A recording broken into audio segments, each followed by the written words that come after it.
Hey everyone, by now a lot of you have probably heard about the Taylor Farms fire. I did some research and it is not in fact owned by Taylor Swift, so it's completely unrelated apparently. But massive company that produces a significant portion of the greens that show up in Walmarts around the United States. So one of their production facilities catching on fire, spontaneously combusting like so many other warehouses. We're going to be doing a little bit of we're going to touch on some of these other warehouse fires that you probably haven't heard about, and we're going to be talking about what this means for our supply chain and what this bodes for the future.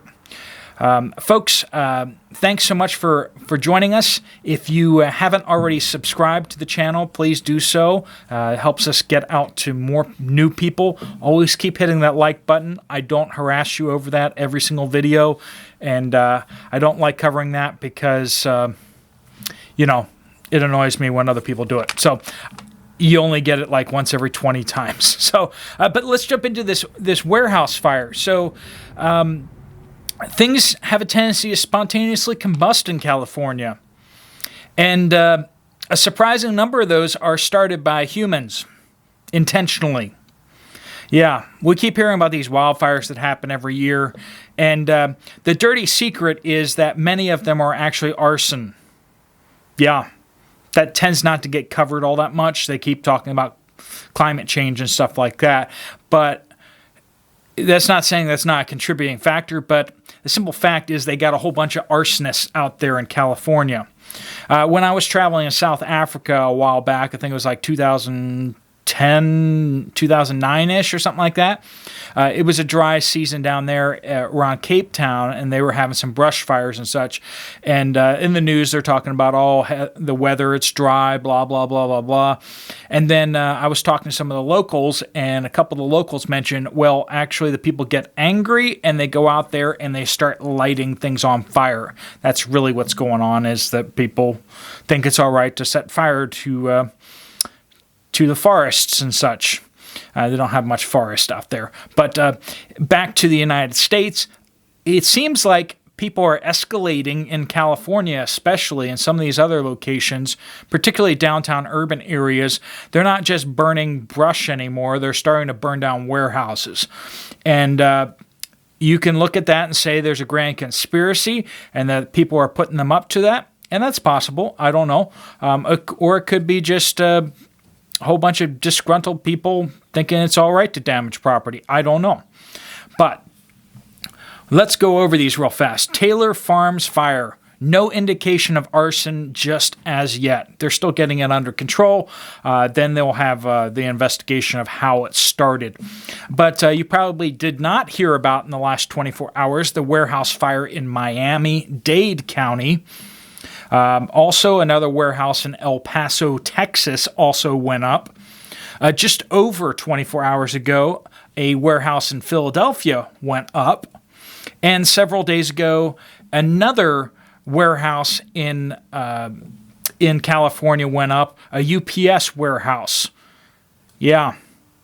And a few more days before that, a Sacramento warehouse went up in flames too.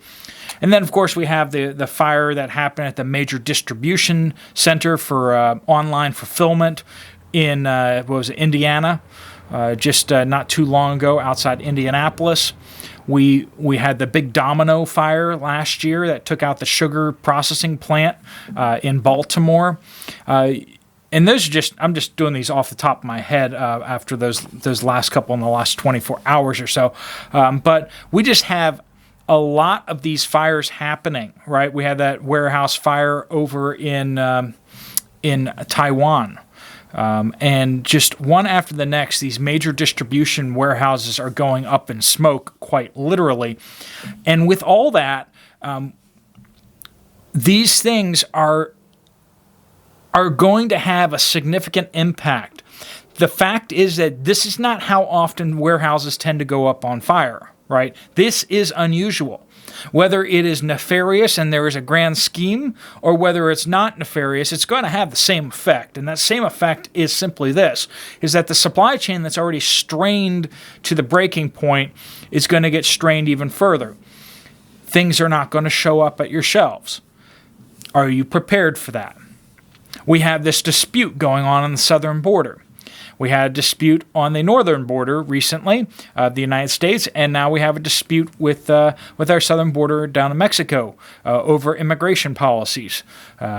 Basically, the Texas government started closing down not closing the border, but rather grinding it to a halt with logistical red tape. It's like a nice way of doing it, sort of. Actually, it's probably much more aggravating for everyone involved. But and then the truckers, the Mexican truckers, had enough of that. So what they did was they decided to just completely block one of the checkpoints, and then apparently outlaws from criminal gangs that move medications and such, they did not like the border being closed because they really needed it open to get their pharmaceuticals across. And they started burning trucks to get the truckers to get out of the way so that they could get their wares to market. All right. So we have a major disruption down there. And believe me, we get a lot of stuff made, manufactured, and grown down in Mexico these days. A lot of produce in the United States comes from Mexico. And that border being inhibited in any way, shape, or form is going to have serious repercussions across the United States from produce as well as manufacturing, cars and such like that. So we have all these things hitting one thing after the next, after the next, after the next. And we have become so complacent that there just isn't that resiliency in the system to absorb all this damage. It used to be so that there's warehouses that could kind of cover the shortfall from one area, but we're having warehouses burning down. We're having production factories getting burned to the ground. We're having factories shut down because of strikes. We're having border issues. We have major supply chain reshufflings. When we usually buy something, oftentimes the components for that are made in dozens of countries. And now we're finding that some of these components are actually under sanctions right now. And those pieces of the product that you want to buy are going to have to be sourced elsewhere. And they're probably not going to be as efficient. It's going to be harder because we're going to have to get them from further away. The supply chain isn't actually established yet. So all these communication takes time. This reshuffling of the supply chains is going to take time. And we're seeing that when it comes to things like oil and natural gas, it's not just a logistical issue in connecting buyers and sellers, but it's just moving a vast amount of product. When you're talking about natural gas and oil, you can't just truck it, right? I mean, when you're talking about millions of barrels of oil per day, a truck's not going to cut it. 1,000 trucks is not going to cut it. You need major pipelines. You need massive infrastructure. You need ports that can accept very large crude oil tankers. You can't just use a different boat. You have to build this infrastructure, which takes decades to build. And so, all that to say, this is what we have going on. We have fires. We have issues happening with the distribution centers. We have people just not wanting to work. And there are a lot of folks who are saying that things are just going to sort themselves out, that there's not a problem. And yet, we just have one thing after the next after the next. I hope you're grasping. And a lot of you are, and I'm preaching to the choir, I understand that. Most of you are completely on board. You see all the things that are happening and you're saying, this is really bad, and it's just getting worse. Why is just more and more things keep happening? But because those things keep happening, we are going to suffer the consequences of those things more and more and more. And as many people keep pointing out, it's just strange how all of these situations are going to make us more and more dependent and reliant upon our abusive governments. Funny how that works out. One could almost say it all looks like a plan. And I will leave that to you. There are plenty of people discussing that, and I let you know sometimes what I'm thinking on that as well. But as I keep pointing out, you can have those ideas of what's going on, what's really going on, and that's interesting to speculate. But what we can know for fact is what will happen next. And what will happen next is massive food shortages across the globe. That's what we're staring in the face of. That's what every expert out there is saying right now. The United Nations is saying that. Country leaders across the world are saying that very same thing. It's not like just a few outliers are saying this. Everyone in business is saying the same thing as well. Farmers are saying the same thing. We have a massive, massive issue. Fertilizers not getting to the farmers. There's going to be a lot less crops grown this year. And yeah, that's going to be a lot of poorer farmers in other locations are not going to be able to afford fertilizer.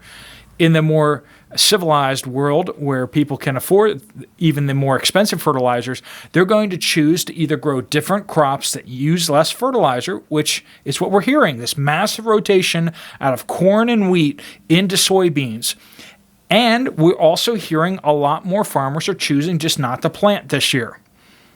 They're going to let ground either go to the government and get paid not to grow crops, or they're going to just let it follow and let it rejuvenate for future years. That's what we're looking at, guys. Make smart choices. Don't be afraid. Don't sit on your computer all day watching videos either. Get out there, do what is going to advance and put you and your family in a better position tomorrow, next week, because when the stuff starts hitting the fan, SHTF, we are going to need to have all the edge we can get in order to survive and to survive well. All right, guys, God bless you all. Stay safe out there. And if you haven't woken up, wake up. If you have woken up, keep working hard because it ain't getting better out there. I'll see you guys later. Steve Poplar out.